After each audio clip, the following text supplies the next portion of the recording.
Talk. Jonathan Gullis joins us. Hello, Jonathan. It's great to see you. How are you doing?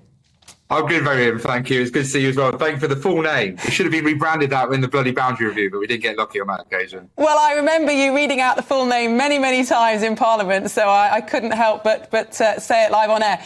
So we've got this leadership election. Obviously, neither you nor I are part of this now, but who do you see as the front runners in this race?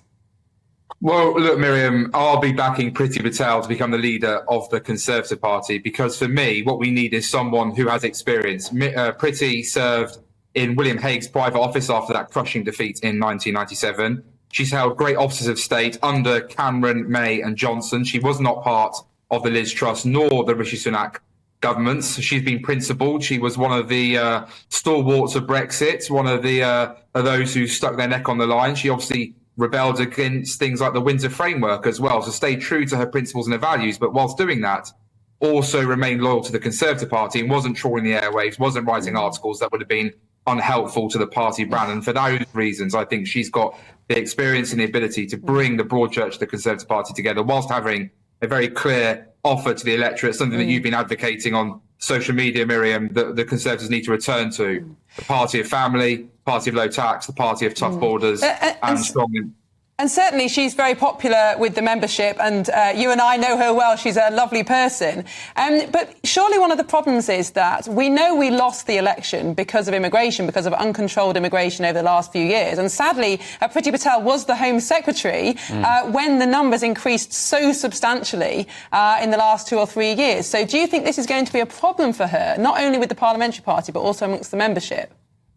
Oh, look, it's certainly a question that Priti's going to have to answer. And of course, there are caveats. We obviously had the refugee schemes, for example, for Ukrainians, as well as Hong Kongers, which would have obviously impacted the numbers, as you and I both know. But I think actually what Priti's always been very fair in saying is that no longer can any politician blame anyone else. Ultimately, taking back control as we did when we delivered Brexit in 2020 means that it's up to politicians to make the decisions about what they want to see. And therefore, she would not dodge but was not able to, having not continued in her role, to implement further changes in order to bring down legal migration numbers where it was clear and obvious that there were either abuses of the system or indeed that the system just simply wasn't working in the interests of the British public. And I think that the problem we've got now is, as you've said, Miriam, time and again, is we've got far too many unelected, bureaucratic quangos and other types who are essentially making decisions and imposing them upon ministers, whereas, and I know Priti wants to certainly rip that up and go back to a day where ministers are held accountable for the decisions that are made and will make them as well.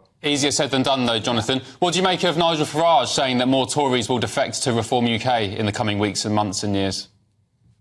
Well, look, Nigel's going to try and grab a headline however he can do. Obviously, Reform have had their electoral success with their 5 members of Parliament. I look at the current crop of Conservative parliamentarians, and I don't think there's many obvious contenders who would wish to join Reform. I think there's still a lot of anger amongst former colleagues like Miriam and myself, who know from conversations we've had with them that people are very angry with Reform in some places like in Stoke-on-Trent South, where my great friend Jack Brereton lost by 625 votes. Reform took 8,800 votes. He was a fine local community champion who represented his area. And but Jonathan, sorry to interject. You've got yourself to blame for that.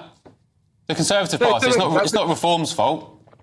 So I'm certainly not solely blaming Reform, Ben, but what I am saying is that it's quite obvious that where there are MPs who are minded, when there's a cigarette paper between people like Reform voters and people like myself, for example, who did, let's not forget, Ben, put a bill on the floor of the House to say that we should ignore the ECHR. I actually did that. I didn't just talk the talk like some people did. I actually put a bill on the floor of the House that got Sir Keir Starmer out of his office to vote against and therefore prevented me. I signed legislation and amendments just like Miriam did in order to actually hold the government to account on the day But didn't you find, Jonathan, on the doorstep, like me and like a number of our colleagues, that although individual constituents recognised that and were grateful for that, the anti-Conservative feeling was so strong that people voted Reform anyway? So my question would be, which leader can actually stand up against that threat from Reform at the next election? Why would anyone believe us next time when they didn't this time?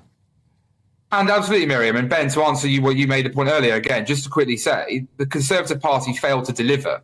And that's why the anger was there. And rightly, therefore, we had to take the brunt of the punishment. But there were MPs like Miriam, like myself, who I felt, sensible, pragmatic approach could have meant that we could have been strong voices still within Parliament had Reform not stood candidates against us. But look, why I think Priti can take the charge to Reform without having to pander to Reform, without having to become Reform light, is because she has stood up for her values and her principles when it's come to Brexit, when it's come to immigration, when it's come to things like the Windsor Framework and the sovereignty of our United Kingdom. She's demonstrated that through her voting record in Parliament. She's demonstrated that through the things that she said from the dispatch box, the fact she introduced and tried to get the Rwanda flights off the ground, obviously before being removed as Home Secretary. So I think, therefore, she is the one that Nigel fears most. And look, they know each other well and they do get on, but ultimately he knows that Priti will appeal to a lot of those people who voted for Reform in large parts out of protest. And I think, therefore, Priti can win those people back.